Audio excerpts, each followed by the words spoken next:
Welcome to Women Igniting Change, the place to be for women leaders and decision makers who are passionate about changing the world and determined to act.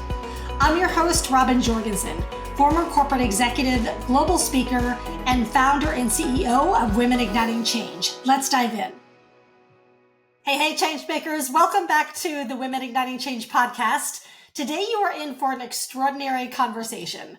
Joining us in the studio today is Mary Maker, an incredible young woman that I met in Rwanda 6 years ago. She is a UNHCR Goodwill Ambassador, TEDx speaker, proud college graduate, and co-founder of Elimisha Kakuma, a university prep program providing opportunities for high school graduates in Kakuma refugee camp in Kenya. Mary, welcome to the show. I'm so excited to be here. It's riveting to know that we actually met like 6 years ago. Like, I know, it was forever ago in that Chinese restaurant in the basement there. Do you remember? Oh my God, I do remember. And I was so excited. It was a lot. I know I was so passionate by then, and it's so happy to see you again. Likewise. So I know your story. So share with our listeners just a little bit of your story from fleeing from South Sudan to becoming an education activist and teacher within Kakuma refugee camp. Oh, the story of Mary is a hard one because it's leaving home is never easy. It's never easy. And when I left Sudan, the memories that I have, because I was a child by then, is that of my mother crying and that of my mother looking, behind the borderline and thinking to herself, is this the end of home? Is this the end of home, and what is the new beginning, right? And I was with my younger sister, and as we were fleeing, of course, I was able to walk, so my younger sister was the one being carried, and I have scars all over my feet as we move from one village to the other, trying to seek any kind of comfort. And we leave a village of 1,000, and we end up being 300 in the next village. Where did the other 700 go? And to see and to watch people die as a child and having to fathom that trauma in itself is a hard thing, right? And I would watch my strong mother breaking down, and I don't know what to do, because I've been saying this in the last few days. Your parents are like your demigods. They tell you what to do, and you look up on them and you know that you are safe. But when you're fleeing, what do you even carry with you? What do you take along? Is it water? Is it a chain? Is it a car key? Cars were not a thing back then. So is it something that is sentimental to you? And for my mother, she wanted to carry the entire country beneath her shoulder blades, to take us to the next place. The only thing that is still very memorable for me is the sound of the antinovs. Like this big planes, they will drop these bombs, and I feel like they would only roll on a level ground because every village had these troughs that had been dug out in Dinka. I don't know if it's Dinka or Arabic. We call them kandak. So you would hear it from a distance, and you knew how to run fast and jump into these troughs, just like to hide. And so many people in South Sudan right now, especially after the war, are decapitated, are probably missing a limb or something because of the antinovs. That was the most, it's like a Jaw movie, but in reality, I think that was the most scary part for me as a child. And even till now, I could remember that sound, right? And we moved from Sudan, we get into Ethiopia with my mother and my younger sister, and the Ethiopian camps are overflowed, not overflowed, but overflowing with refugees, diseases, no enough food. The United Nations didn't have enough funding at that point, ever, right? And everyone is scrambling for the little resources. No one documented our journey. No one knows about our journey. No one understands what we are going through in those deserts or in those mini villages as you move. And you're just hoping that you find home. So my mom sees this in Ethiopia and she's like, this child is not going to survive. We go back to Sudan. You can tell she's happy to go back to Sudan. And it's still crazy. It's not settled. I feel like it was more of the attacks from different tribes that was even more prevalent compared to the political. The political side was mostly the North, the South, and the military was involved. But there was also like small little fights happening within communities speaking different languages. So we make our way into Kenya. And as we get into Kenya, we got into the border of Lokichogio, which is northern part of Kenya. And we have this huge UNHCR truck. Everyone is trying to climb on it. I have abandonment issues, of course, at that very moment. My mom climbs first. And my heart is beating so fast, I thought she's about to leave me, right? I'm crying and I'm trying to hold on to anything, to the hem of her dress. And we get into this huge truck and we are taken to the reception in Kakuma. And there's a sense of peace, and there are no gunshots, and there are survivors, and you see the misery in everyone's face, especially for the adults. I used to have a lot of conversation with my uncle, and he's like, don't lose home. Don't ever lose home. Because for him, he's like, I was a respected soldier, but now I'm in a refugee camp. That whole hard work doesn't matter here. No one knows that I'm a general, right? Another one is like, I was a fisherman. I used to do this home, and you would see their eyes light up every night. In the camp, would sit on a mat, and all the older folks will tell us stories of home, something to keep us connected. And our mothers would cook food from home because everything tasted like war, and they wanted us to feel a taste of home, a little bit sense of home, right? And education becomes an introduction for me.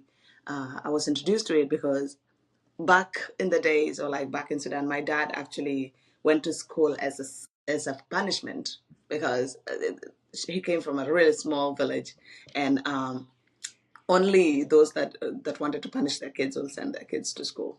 And then the rest were like in cattle camps and all of that. And my father ended up being punished and taken to school, which became like a huge part of him and why he really pushed me into education and into school.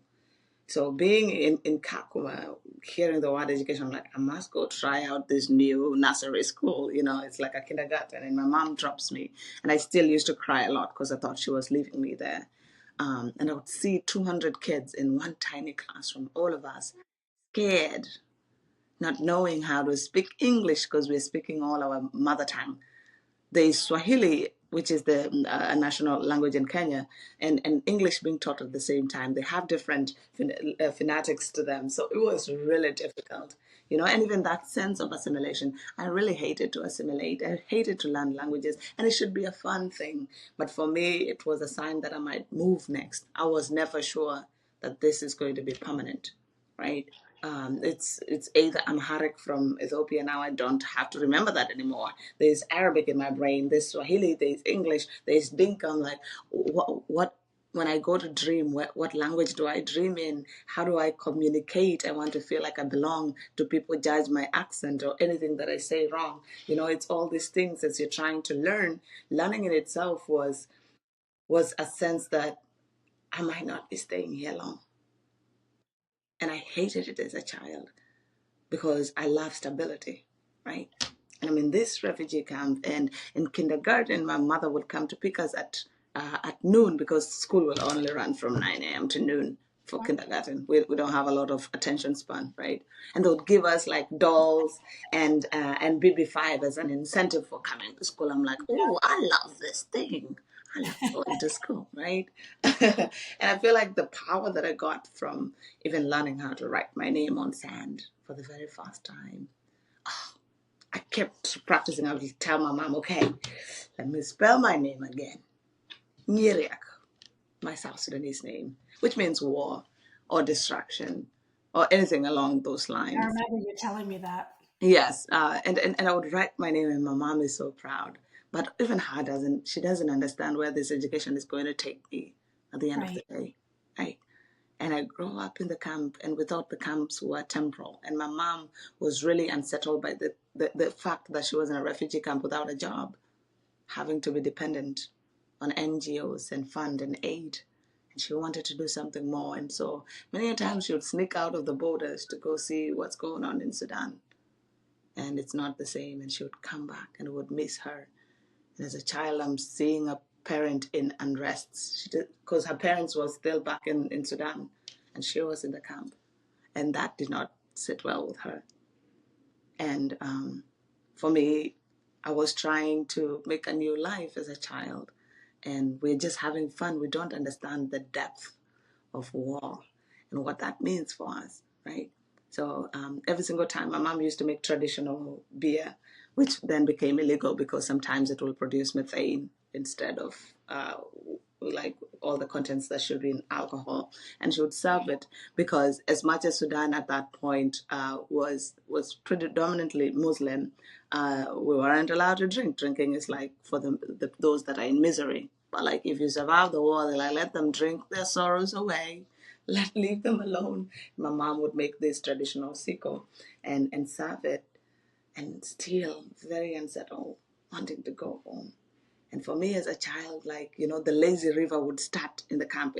And if I give you like a mental picture of Kakuma refugee camp, it's in northwestern part of Kenya, dry, semi-arid, has a population of close to 300,000 refugees.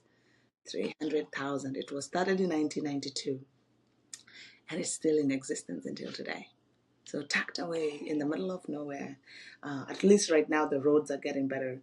Like from Nairobi, the capital of Kenya, to Kakuma, it will take you 2 to 3 days on a bus.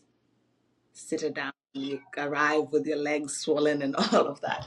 So as a child in this little tucked away refugee camp, as dry as it is, sometimes when it rained in Nairobi or like the other parts of the country, all the water would run down to the camp. The camp will be flooded, and probably that is the first time we're seeing rain or seeing anything close to water, and it really like washed the firewood ashore and would collect them and dry them and use them to cook. But as kids, as silly kids would go swimming, the lazy river has started, and we are all jumping. I was the ringleader of the swim team, and I can't swim. Like, oh, let's go do this, And we ran so fast and we jumped into it, and then we realized that we've lost a friend. Oh. And my mother is waiting at home scared and would receive a beating at the end of that day. And there is mourning, and a child is dead, and there's malnutrition. And then every month we have to go to the food rations. You get your 1 kilogram of rice for like a size 2 like household, and that food was never enough. It was never enough. And you'd see people sell their food rations to be able to afford the next meal, selling their food rations to be able to get on a boda, which is a motorcycle, to get home, because it's miles and miles away from home. The food distribution centers, there are no buses. You cannot afford them either way. And there's no electricity, and there's curfew. By 7 p.m., be at your household. So we knew curfew before COVID-19. That has always been our reality. Now think about it, Robin.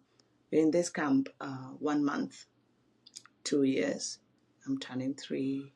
I'm now 4 and 14. I'm going through puberty in a refugee camp. I cannot afford menstrual products. I am missing out of school. Every other girl, the menstrual cup or like tampons and all of this should always be a part of the school uniform. And we are missing out, and you're sitting at home, others sitting on sand, others trying to make clothes to like cushion on your or in your underwear, and you don't know, because do people ever even think about menstruation in war? Do they think about menstrual products in these places? The first thing that comes to any kind of NGO or like even the public is, okay, food, shelter, Clothing, water, yeah. that's it. We don't think of all these other things as women that is extra to us. Right. This is how I grew up in the camp. Yeah. And I graduated high school. And after graduating high school, I realized that I can never afford to go to college. So I go back to the camp and I start teaching. Am I a qualified teacher? No. That is because 80% of teachers in the camp are refugees, and they're not being employed. It's called incentive refugees, where you get a salary of $70 a month and you teach from 6 a.m. to 6 p.m. And that was like the most money I ever made. I remember when I got the $70, In Kenya shilling, that's around 8,000 Kenya shilling. And I changed it into $1, like 100 Kenya shilling bill. And we spread it on my bed, me and my friend, and we are jumping on it and pretending like 50 cents. And all the song videos that we watch on MTV Base, and we're like dollar dollar bill, yeah. And then you realize there's a long line of women, mothers at your door. They know your payday because you are the most highly paid person in the camp as a refugee. Oh, They're waiting at your door and they tell you, Mwalimu, which means teacher, you will get food at the school. My kids have been starving. Please give me, even if it's like 50 Kenya shilling, which is less than 5 cents. Before you know it, you don't have a salary. wow. Right? You don't have a salary. And for me, becoming a teacher in itself was tough. I wasn't qualified. I only taught the subjects I was good at. I was good at biology. I was good in like English and writing. But don't make me teach math because you're going to get lost, right? I know. But you know what I would do is every night I would actually go through the syllabus because these are things I studied in high school, and I would study so much so that I don't lie to these kids, and I would prepare questions that they might ask me, and sometimes I'll be like, I actually don't know the answer to that because I'm not a trained teacher, right? And I would go to classroom. My class was always packed, 120, 100 to 120, like probably 100 are boys, 10 are girls, or 5 are girls. And most of those girls are young mothers that would come to me like, Madam, I have to go feed my kid. I have to let them go. Right, of course. I have to let them go. And then one time, one of my students asked me, you talk so passionately in class and about education. Why are you still in the camp? Why aren't you in college? Right? They know the dead end. They know there's a dead end. A lot of refugees have graduated high school and they don't have any place to go. Yeah. So there I am. And I remember when Bridge to Rwanda came to the camp, it was their second time trying to take refugee students, and they only could take 2 refugee students. And they was having lunch. I think that's why I went to that interview. They were giving us free lunch. And I lined up. And I got in. I was still in disbelief because I'm like, I don't even know where that is. What if I'm getting kidnapped? Right. What if this is not real? And I remember Ding, who is our other co-founder, was a year ahead of me and Bridge to Rwanda. She called me. She's like, oh, this is a legit program. It's going to be okay. And I'm like, have you got in school? Because she had been in Rwanda for like a year by then. And she said, no. And I'm like, and you expect me to come? Because it was around January, February at that time. And she had not yet gotten into a school. She was still waiting to hear decisions. And I'm like, you're not fooling me. There's no way I'm coming to Rwanda, right? And then at the same time, I'm like, well, am I going to stay here and not try something that might also be impossible? I'd rather try than stay here. I went to the camp manager to get like a traveling document because as much as refugee, there is a freedom of movement that has been ratified in Kenya. It's never in effect, right? So I go to the camp manager to get like a stamp so that I can leave the camp. You cannot just leave the camp. You have to have a reason. And I'm like, hey, I got this scholarship. I'm going to Rwanda. They're like, oh, they didn't come to us. We don't think this is okay. You can't leave the camp. So I sneak out of the camp. And I take this bus. And the first point when you leave the camp, there is like police. And they're like, where are you going? I'm like, I'm just going to Nairobi. And they're like, where are your documentation? I don't have any. And now you have to bribe to leave. And I find myself in Nairobi, and you have to hide from the police because the South Sudanese, you have a very specific melanin. You can be easily traced, okay? So you're hiding from every single shop. And I went to the South Sudanese embassy to get a document. I didn't know as a refugee you could actually access a CTD, which is a conventional traveling document. But the process of even getting that is almost impossible, right? And there wasn't information at that time on how to even go through those processes. So I found myself in the South Sudanese embassy for the very first time. And they asked me, when is your birthday? I'm like, okay, I cannot say January 1st because they will know I'm a refugee. And I haven't repatriated, so that might be illegal for me to get like even any documentation from South Sudan.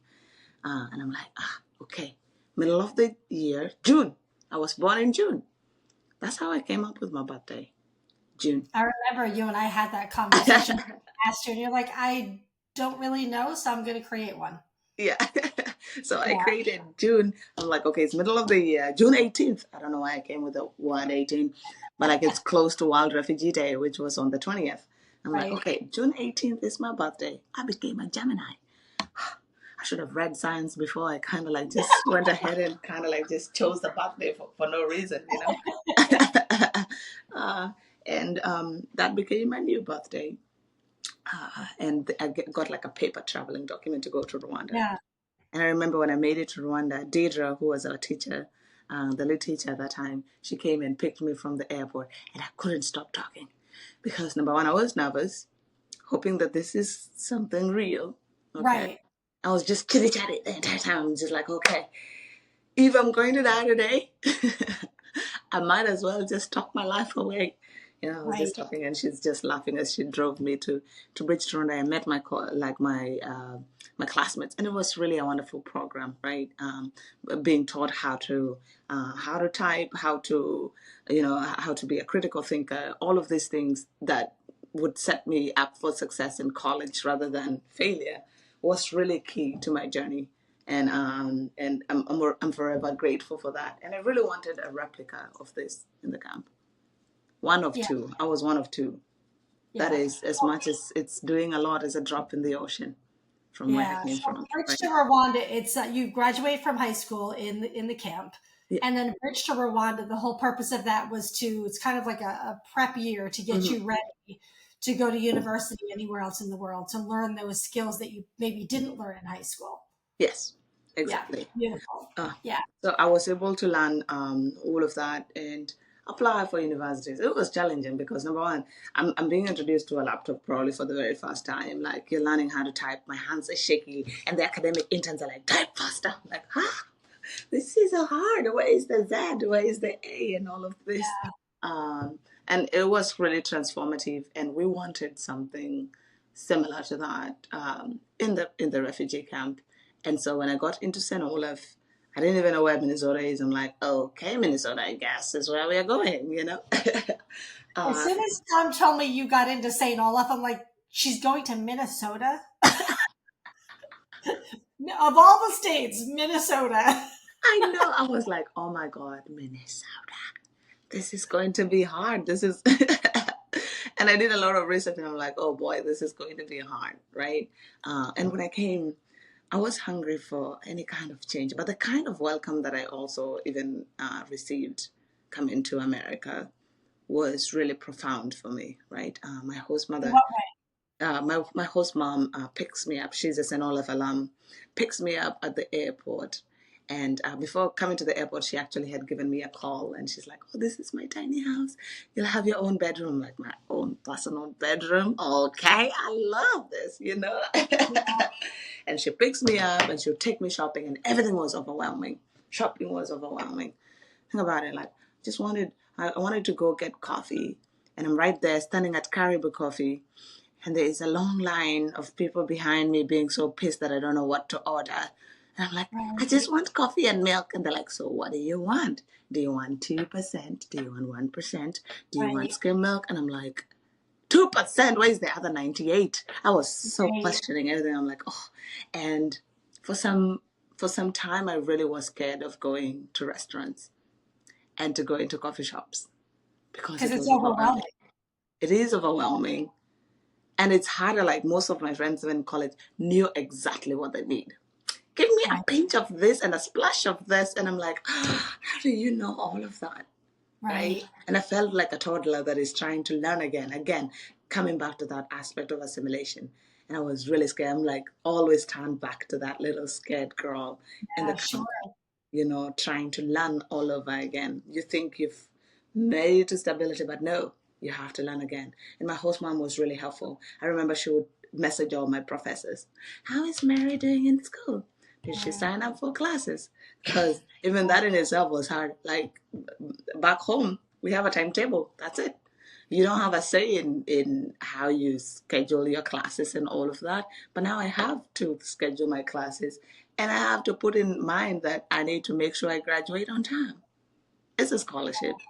There are I things think that you that's have to do. for us that we take so much for granted Mm, being born here, that for not only a refugee but someone coming to a completely different country, there is so much cultural assimilation that needs to be done mhm. that it can be paralyzing Yeah. because there's so many nuances that you've never experienced before that you have to figure out all of a sudden. um, so how did your experience at St. Olaf influence your approach to education and activism? St. Olaf had this program, not program, like an office called the Career Center. I feel like every school has. It was called the Piper Center. And Yep. the Piper Center, like, I would go there for resume building. And then they would always advertise, like, hey, pitch for the Oli Cup. You could get like a $5,000 grant to do something back home. Uh, Pitch for the Hawkinson Foundation program. You could get like a 10,000 or like something like that, or Oli Cup. And I'm like, oh boy, they have money. I could use that back home, right? And I would go to the library and they have all these books. And I almost slept at the library because I'm like, I can't imagine this. And I would go, like, everything was grand for me. To go into the cafeteria and you have all this array of food. And 4 years later, you will start to complain, like, oh my God, the cheese is not right. I'm like, you know? And for me, at that very moment, I was like, oh my God, this is so much. And I was felt with gratitude at that very moment. But at the same time, the hunger of taking this back home. It's crazy to think of refugee camp as the home because I've been inhabiting it for so long. I'm like, I want to take it back to the camp. So I applied for the Hawkinson Foundation and I got in. I got a $5,000 grant during COVID years, and I wanted to put Wi-Fi routers all over the camp. So I placed like 10 Wi-Fi routers that could serve 5,000 within specific locations. Because that time it was COVID time, everyone is going online. Refugee camps will barely have electricity. So how can we even continue with online learning or things like that? So with the Wi-Fi routes, I placed them in shops that had generators that could have electricity, and then people would. You don't have to be near the shop, just like anywhere around the shop, and you could access it. Um, and then in the back of our mind, for me, Dudi Ding, who we all went to Bridge to Rwanda, and Deidre was our teacher in Bridge to Rwanda. She's so passionate about refugees. She's like, guys, we could start this.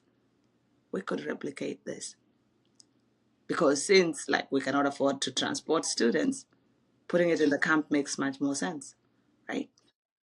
So we started the program. We really sought a lot of guidance from Bridge Rwanda, especially from Norris and Shast, and be like, okay, how do we run this? What do we do? And for me, I was like, okay, I'm a grant writer. I'm going to do that part. I will. I'll use my voice, especially as a supporter for the UN, to kind of like make sure that we have all the legal documentation, we have everything that we need to kind of like function. And Deidre went to Virginia Tech, and she's like, we could tap into the new Center for Migrants, Refugees, and Displacement Studies to actually partner with us. And with Virginia Tech on our back, we were able to access Canvas, okay, so that our students can have like access to Canvas.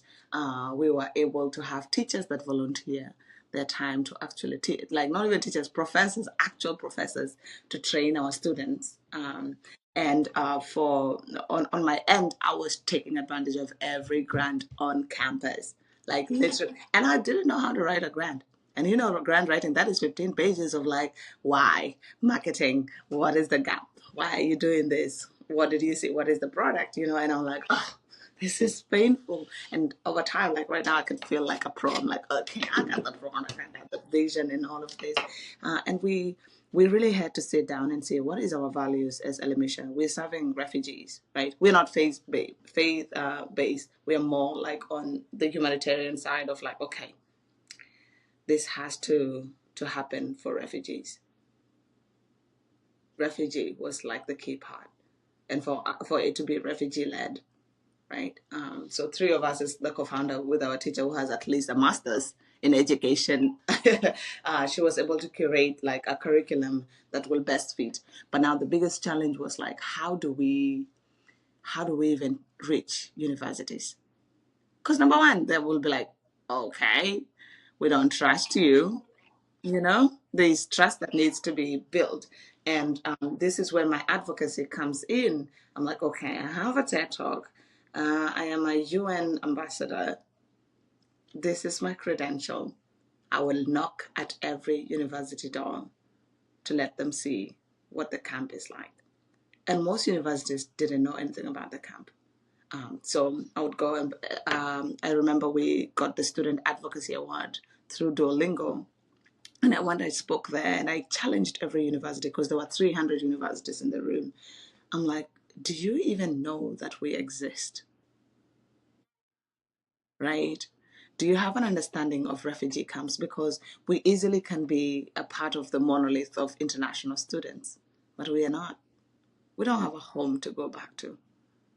We have like 10 times problems than a regular student that is applying. When you think in the context of Kenya, most students that get into Ivy Leagues and these big schools, students that went to school like Starehe, Alliance, these are big schools in the country. What about someone that went to a refugee camp? A B minus, a C plus in a camp is an A, right? Because think about it, for you to even get that grade, being taught by teachers like Mary, you are already set for failure. But that does not mean we don't have brilliant students there. So every single time, like I would go to a university and give them my report cards from someone. I'm like, look, I was in the dean's list. They could actually make it, And this was my grade from high school. Like looking even beyond the grades and really understanding the context of Kakuma refugee camp. And we did a lot of work of advocacy. And the first year, we only wanted to take 5 students as a pilot. So we started the conversation in 2020, and 2021, we locked in our first cohort. We only wanted 5 students because it's a pilot. 100 applied. And now they are all qualified and we are crying and trying to pick the student. It was really hard and painful. We don't even have a center. We don't have laptops. We have nothing backing us up, right? And I remember we ended up taking 12 students. 12 students, we cannot even give them any meal, not even breakfast or anything, because I am a freshman in college. Okay, Ding is a sophomore in college. Dudy is a sophomore in college too. Ding went to George Washington. Dudy went to Harvard, and I was at St. Olaf. And Deidre was in Ireland. Different time zones. Okay, we are trying to work. We'd never met in person until probably our third cohort. Wow. So And we walk had. our listeners through what Elimisha Kakuma does. So Mhm. what do you do with those 12? And now I know you've had a few more cohorts after that. But Yes. what do they learn and what are the skills that they are learning in order to be ready to head over to university? I think the first one was just the general tech skills. Okay. We don't want to set them up for failure. Um, Right. Email etiquettes, learning how to type and using their laptop, sending emails, like learning how to write your resume, learning how to actually speak up for yourself. Most of our students are very shy because as much as I'm a talkative refugee, most people would never want to tell their story. It's traumatic. And even for me, most of the time when I go to conferences to speak, I'm like, you're getting my raw emotions right now. So I want you all to be cognizant that I've told this story like 1,000 times. Right. And every single time I have to remind myself that this is my story. Right. Yeah. So for our students, even asking them prompting questions before September when they start applying for universities, really getting to understand who they are. They come to our center from 8 a.m. to 5 p.m. every single day. And in those times, we curate classes. For instance, we have a public speaking class that is taught by Dr. Hall. She is a professor from Virginia Tech, right? We teach writing. As Kenyans, we mostly, look at me saying as Kenyans, in Kenya, we mostly write fictional writing. And academic writing is really new for us. So we really introduce academic writing. they're brilliant in sciences and math because your parents want you to become a doctor, right? Right. It's a pain like, so they're already geniuses, they're really good. So it's kind of like sharpening and polishing up the few skills that they will need in college. And this is where we tell universities like the students are actually ready, they're prepared. Like they've Right. gone through this 10 to 16 month program. And in these months, we've been giving them exams. They've taken TOEFL exams. They've been taught by actual professors. And these professors have graded them. This is their grade compared to their the KCSE, which is the national exam. So in the prep time, we also bring academic seminars, critical thinking, bringing hard topics to the table. I'm like, okay, you're going to America. You might as well learn these hard Right. conversations and topics that have polarized America so much, right? Right. Let's converse. What is your ideas? Like really diving into critical thinking and teaching them respect, understanding everyone doesn't have the same view, that it is okay, right? Right. We bring in all these topics to the classroom, and then we started like a hybrid process where, like in summer, we have teachers coming to the ground. We've had McAllister students in Minnesota get grants from their school to go teach in person on the ground, right? We are trying to integrate even the universities where our students have been accepted to be involved in the program. And to come for summer, especially those that are on the teaching track, they can come and do like their, I don't know if they call it the GA ship or like, I don't know what they call it, in teachers training, like in the camp, right? And work with our students. With Virginia Tech, like we also pair our students with tutors. So Nice. each student is paired with a tutor from Virginia Tech, based off their interest and what they're learning. So the work of the tutors is to understand what the professors taught in class and to follow up with the students and kind of like guide them. Then they are able to start dreaming and feeling like they can also be university students, right? Right. So we do that from the beginning of the program all the way until they graduate. They graduate from the program to come to their schools, It right? sounds like those, like with, the UN, Duolingo, Virginia Tech, those partnerships and those collaborations have been really paramount to you getting this off the ground. Oh, like big time, big time. With UNHCR, at least right now, we are part of the team that is spearheading the 15 by 30, which is the UN pledge to getting 15% of refugees into tertiary education by 2030. Right now, it's 7% Yeah. worldwide. In Kenya, that is less than 1% of refugees ever being able to access Yeah. tertiary education, you know. And I'm always hopeful because when I met you, I used to say 1% worldwide. Now I'm saying 7% worldwide have access to tertiary education. So my work as a Goodwill ambassador is to challenge universities to take at least one refugee student. It might be from our program, but anywhere around the world, at least commit to one refugee. Think about it, like even in the U.S. alone, how many universities are here? Over 400,000, I guess. You Right. know, that is big, that is huge. And we've been able to place our students not just to the U.S. From the first cohort, I'm proud to say that they're all in school, all the 12. We That's incredible, Mary. Oh my gosh. That's they got accepted into University of Tulsa, Amherst University in Illinois, UC Berkeley, Dartmouth, Tufts. One of our students just got accepted into Tufts. In Canada, we have students at the University of Calgary, at Huron, at McGill. Like these are big universities. We just started a partnership with University of Edinburgh, right? And Exeter, and soon like University of Winchester. Like this are huge, and we are starting to work also with Australia. Like we are kind of like just branching in all sense. And I feel like all these partnerships have been really key. Virginia Tech as a university in itself, and as a Goodwill ambassador, I've really been involved in so many conversations. And also Dean, who is our other co-founder, was really involved in President's Alliance, which was pushing the U.S. government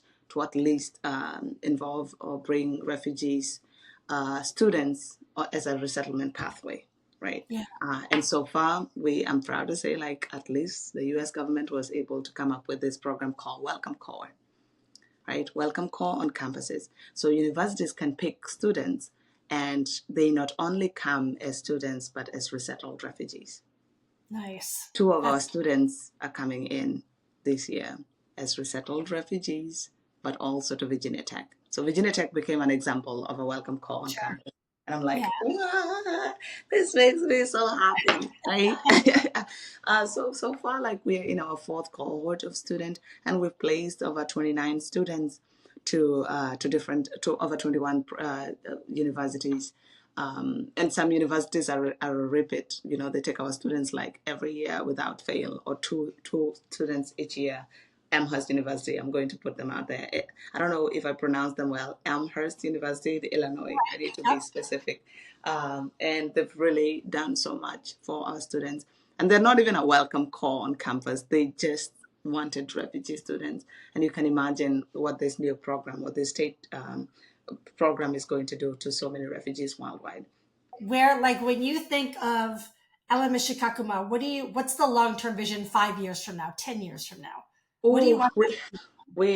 we want our student again to be a big part of the program. We want the ripple effect to happen, and which is already happening.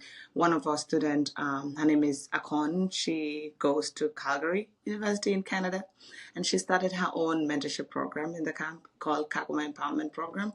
She is mentoring over 500 students. Whew.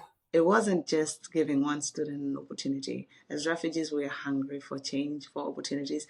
And I think that is our 5-year plan, to see what the students, the over 45 students, get to do. We are such a young organization.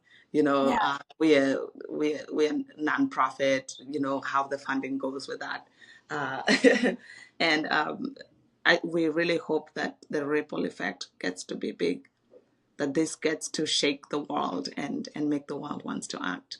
That we're right now we are at 21 universities, or like 30 universities. I hope we get to branch out, and in 5 years we have 50 universities. Then Yeah. that will make us increase our numbers of students that we take into our program, right? Yeah. We hope like private sectors get to be even a big funders for us, so that we can give the students the stipends they need to be at the program. You know, Right. we can have better facilities in the camp. We had to build a center with large solar panels, and still it's not efficient, right? We want electricity.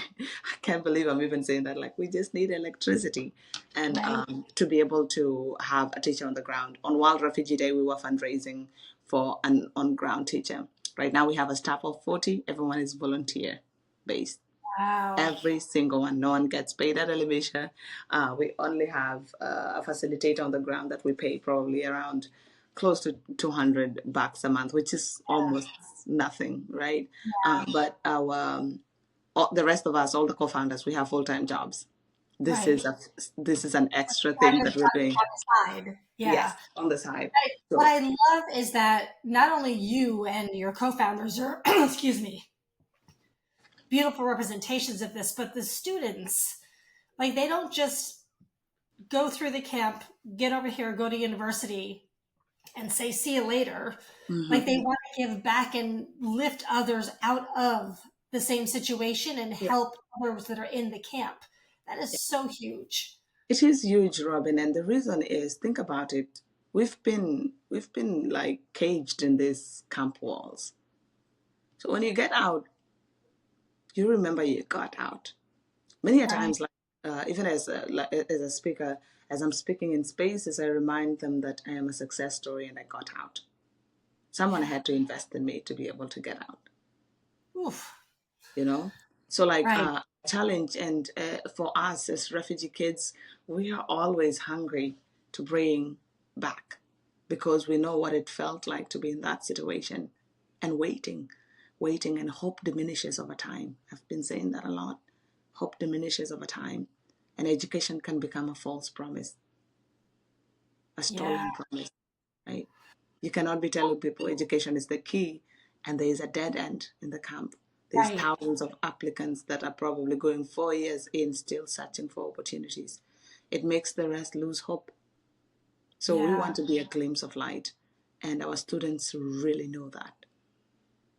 Yeah. How do individuals and organizations around the world support the education of refugee children? How do we do, like, if you don't know where to start, how would you go about doing that? There's so much that could be done. Think about, refugees are everywhere, like even within your space, even within your community. And individuals can do so much, but first learning who refugees are, because there's a lot of dangers of a single stories that goes around about refugees, the media portrayal of refugees, like, and as human beings we are guarded, like I don't want to get harmed by my neighbor, but like going back to that idea of like the good neighbor, and really not seeing our neighbors as a harm, but it takes so much energy to leave home, to leave the comfort of a home cooked meal, and having to go and get this new It's not by title of, choice. Like, you you didn't know want to leave. It's not by exactly, choice. it's not by choice. And even the title refugee, immigrant, displaced person, you grapple a lot with it, right? And you don't want to bother the next neighbor. For you to be in that space is already hard. And for me, I always saw it in my mother. She didn't want to be in the camp. She didn't want to be in Kenya. She wanted to be home, right? And individuals first have to educate themselves about refugees. Think about it, like within your town in Albany, there are refugees, there are resettled refugees. They're Mhm. struggling in this new in this new country. I always say unemployment, a job, is when you end being a refugee. Because when you get a job and you're able to sustain yourself, it's like, okay, I'm not scrambling anymore, Right. right? Because you get to help yourself, you get to pay your rent, you get to take your kids to school, and Right. you get to be normal. I don't even know what that means, and that is really important. Like, as private sectors, as individuals, if you have a farm, employ refugees, right? If you go to church, do you see the refugees in your space? They're probably looking for a new church. If you go to the mosque, are you seeing the refugees around you? If you go to a temple, the same, right? Like, there are people that want fellowship, that want to belong, that want a place to go. If you're a shopkeeper, or like if you're a retailer in your shop, do you have food for people that are in your town? I used to drive almost like 2 hours to go look for a South Sudanese food or restaurant or a place that has Arab stores so that I could get some food from home. And I remember every single time I would just smell food and I cry. Wow. It's everybody. It's small things. As an educator, are you able to tutor the new people coming in? Probably they're speaking different languages. That does not mean they don't know anything. It's Right. language barrier. They're coming in with so much skill sets. They're doctors, they're farmers, they're teachers. And all of that doesn't just go away because you got resettled. Right. So as farms, as individuals, can you even volunteer time to teach people how to speak English in case of, if it's the US, if it's German, can you teach them German so that they Right. can learn how to maneuver the new space, Yeah. right? And even after doing that, like, still going ahead and understanding that there's a lot of culture shock for them. As I told you, shopping was really hard for me. Right. Are you able to help me, or even help me learn how to drive? I didn't know how to drive. I remember my host dad teaching me how to drive, and he was sweating. And I was just singing. I'm like, oh, like Mary, no singing in the car. Just go slowly. And I'm like, okay. I'm like, I love the gas pedal. Like, Mary, oh, step it with caution. And it was a fun moment. And I'm forever grateful for them. My host mom used to send me cookies in the mail, and send me letters. How are you doing? And send me sweets when exam period was about to come. And that really meant so much. Or even how, like, messaging my professors made me feel like I have a home. Because Right. home is found in people.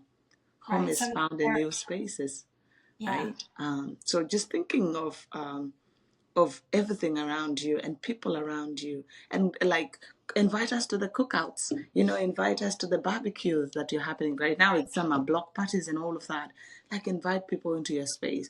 I remember in school, like, since I had host family and most of my friends didn't, my host mom would be like, oh, invite your friends for Thanksgiving, and would have like this huge table of all my friends cooking food from home, like would bring things to the table and would share the entire meal, and really meant so much, right? Invitation, invite me into your story. That means so much, to be As a invited. You speak globally Yes. now as a goodwill ambassador for the UN.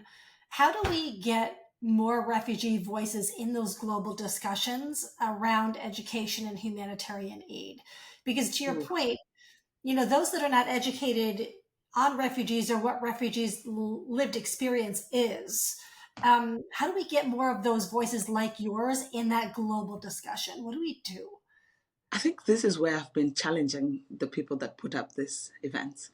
Everywhere I go, I'm like, I want you all to understand that in this room, I'm the only person representing 120 million refugees. There's no way that Mary can be a representation of 120, Right, right? right, And I think this is what I've been doing. I'm like, next year, I want to see more of me in this space because I cannot possibly like represent what is right. happening in Can't be the Ukraine, poster you child for know? all refugees, right? Exactly. I'm like, I cannot possibly represent what's happening in Ukraine, what's happening in Gaza, what's happening in Jordan, in Congo. I'm like, my story is extremely different, right?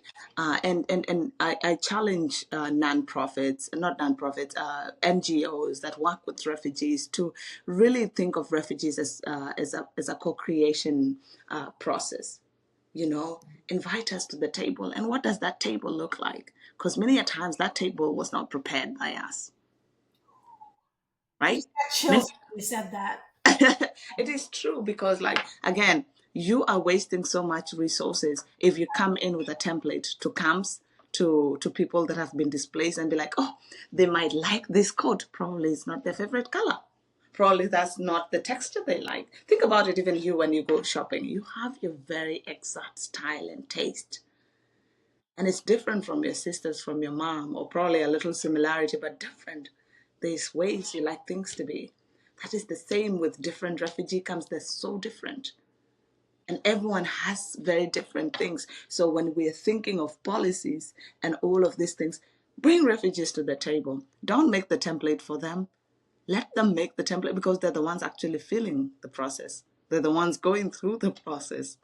You're a facilitator through the process. You are a facilitator through the entire process. So I really challenge governments, private sectors, everybody. Like, don't just say like, don't tick the boxes so that you say like, okay, tick. Mary was in the room. There was a refugee. The end. No. Right, right.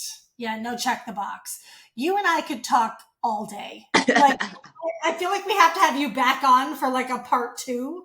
Yes. This is a beautiful place to stop. Where can our listeners learn more about Elimisha Kakuma? You can learn more about Elimisha Kakuma. Go to our LinkedIn.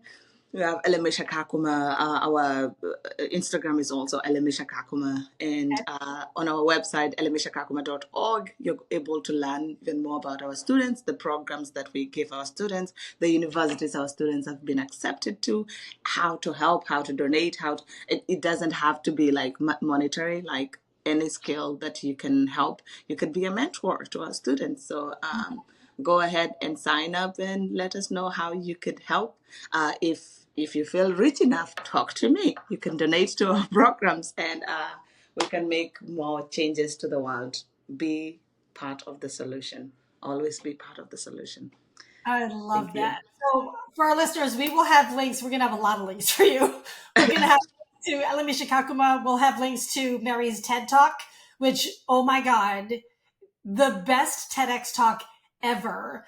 And that was the first time that TEDx had taken the TED platform into a refugee camp when Mary did Yes. her TED. So we will have links to that. We will have links to UNHCR as well. And we will see you back here next time. Take care, everybody. Thank you so much. Thank you so much for listening to Women Igniting Change. I know creating change matters to you. If you enjoy what we talk about on the show, please take one action today and share it with someone who could benefit from listening. Until next time, keep standing up and speaking out for what matters.